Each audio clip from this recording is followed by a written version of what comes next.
Let's talk about what's happening in Pakistan and India. As of May 7, 2025, tensions between India and Pakistan have escalated following India's Operation Sindoor, which is a series of missile strikes targeting 9 sites in Pakistan and more specifically Kashmir. Why? Well, India claims these strikes were in retaliation for a deadly attack in Kashmir on April 22nd, which unalived 26 Hindu tourists and a guide. India attributes this attack on Pakistani-based militant groups. Yet Pakistan denies any involvement and has called this an act of war, citing civilian casualties, including children, as well as damage to mosques and nearby residential areas. But to understand this, we need the context of Kashmir. The recent escalation is rooted in long-standing conflict over the Kashmir region. Before we only point fingers at Britain, yes, Britain holds historical responsibility for creating conditions that led to the Kashmir crisis. It does not erase India's direct and sustained occupation of Kashmir. We can usually count on Britain to be at the scene of the crime.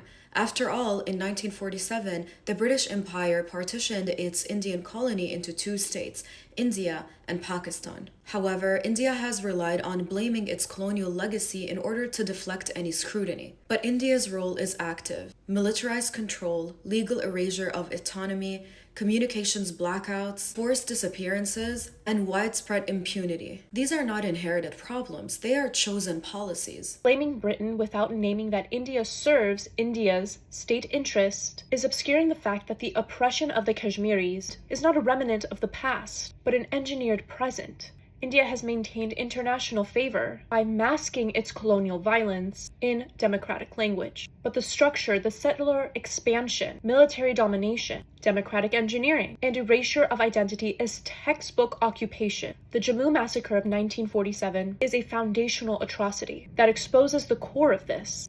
Over 200,000 to 600,000 Muslims were unalived in a planned ethnic cleansing operation. This wasn't chaotic fallout from the partition that Britain gave. It was a coordinated campaign by Dogra forces, RSS militias, and Hindutva networks to change the demography of Jammu, which is a Muslim-majority region. The violence forced hundreds of thousands into exile in Pakistan-administered Kashmir, permanently altering the region. Kashmiris never got a real choice. The so-called accession to India was signed by a non-representative ruler under duress and not the people. India weaponized that accession against the Kashmiri people, first by breaking promises of autonomy, then by justifying India's military rule, and now through forced integration under Hindutva rule. The fact that analysts get it wrong is a direct effect of deliberate confusion, not complexity, but colonial framing, media censorship, academic gatekeeping,